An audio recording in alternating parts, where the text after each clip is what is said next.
Welcome into Sports Sitdown here on Naperville Community Television. I'm Kevin Jackman, and we're here with Jason Niforatos and Rachel Stege from the Neuqua Valley Swimming Team.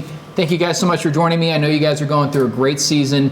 Thanks for taking time out of your busy schedule to come by the station. Thanks for having us. Thanks for having us. Now, you guys are loaded with talent, and Coach, I know you're probably quite excited about that. But not just talent, but hard workers. You're going through a great season. What's that like to be able to be at the helm of a really fun team like this?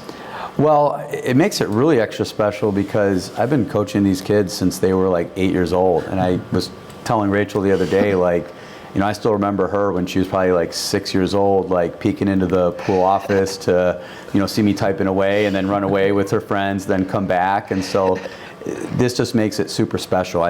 Rachel and her family, I've been, I think, coaching them for like 25 seasons, with club and high school. So it's been great, and this is kind of a very big end.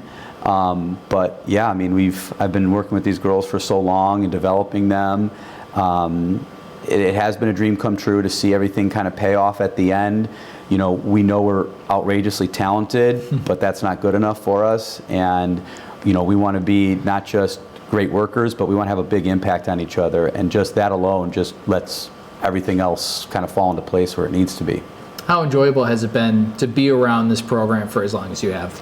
Well, everyone got really close, and I've been moving up with my best friends for the past 10 years, so it's just really great that we could end on together. Mm-hmm. To begin with, think back to August, there was the potential for not even having a season. So I'm sure from your perspective, something is better than nothing, right?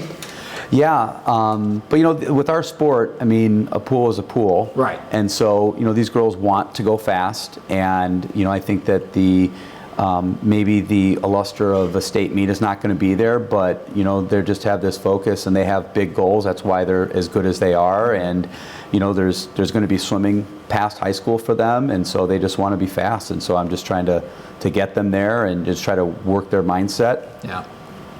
What does that look like for a swim team? Is it in the practices? Is it that motivation to swim harder? Is it the endurance? What is that there? For a mindset, just a strong sense of why. And Rachel said already, her best friends are on the team. Yeah. And what greater cause than to swim for each other and to show up. I think that what really kind of blows me away is knowing that there's no state meet. We'll end at a sectional, and the deck at sectionals will not be the sectional that we're used to. And how do they come in and just continue to get punished with how we train to get better? And so, we rely on a lot of our coaching staff, and we had to sit down and get really creative with how we were going to attack this season and kind of bring out some of those layers of emotion to put out the workouts that they do. And as competitive as we are, I kind of played that card against them to, pit them against each other as often as I can. And that just kind of really, I think, upped the ante at practices. So they kind of I maybe tricked them into working harder than they wanted to go, but I think that they enjoyed that, and that they kind of see that they can swim fast right now. Yeah. And we just really kind of work on our why and our mission, and it doesn't matter if it's at state meet at Evanston, New Trier, or the sectional. We just want to be really fast, so that's what we focused on. Well, I guess the saying is iron sharpens iron, and that's the case here at Neuqua. But the other motivator is taking down your fellow DVC teams, and how exciting is that to take to the pool against those teams and try and measure up? It's very exciting. We weren't really sure that we were going to have a season in the beginning, so we're just really grateful that we have one, and we're willing to race anyone because we've been out of the pool for a while in the summer. So the swimming community in Naperville is pretty tight knit, and it seems like you got all the clubs in the summer with the city swim meets and stuff like that. I'm sure you're pretty close to girls that are even from different schools, right? Mm-hmm, yeah, for sure. What's that like when you're about to step on the starting block, you kind of look over and you're like, I got you. Well, I kind of like racing my friends. I don't know. I used to not, but it's fun. Why not? I don't know. I used to be I don't know. I didn't want to be friends with the people who I race. But I like it because you can be joking around kind of behind the block, or it eases the pressure off. How hard is it then to be like, my friend, but then boom, waiting for that gun to go off, time to get down to business? Yeah, it's a little challenging, but like it's like only in the race, and then we finish, and then it's like nothing, like we're just friends again. Well, we're going to take a quick break. We'll keep talking swimming in just a moment. We'll be right back on Naperville Sports Weekly. Wow, you ready? Yeah, let me just grab my wallet. Uh-oh, I've seen this before. Wallet way too big, skinny jeans too skinny. I'll just carry it. Before you break something, you should know you don't actually need a wallet. With BMO Harris, you can just take cash out with your phone. Or if you need to, you can pay them with Zelle. That works? Yeah. You're stuck, aren't you? Smile.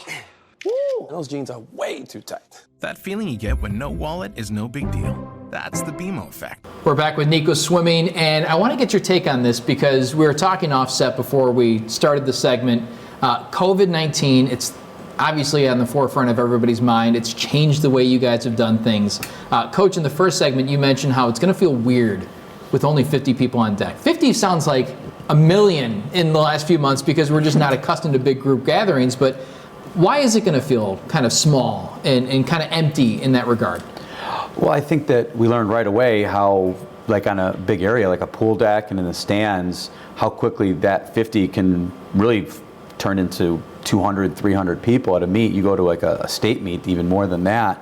But then you take away the fans and you're limited to, sides of 19 and then throw in officials and deck workers, and, you just notice real quickly how small that is. And then we've mostly been doing dual meets, so that's where we've mostly been on deck. But if you throw an invite in there, then you can't even have all those teams. You have to be in housing areas or gyms like we have at DVC and sectional. So, they're being very strict and very safe, which is good for the athletes and the coaches and people involved. But that's just the way it's going to be. But yeah, that is going to impact. We used to see the sea of people and feel their charge and their energy. It's not going to be there this time.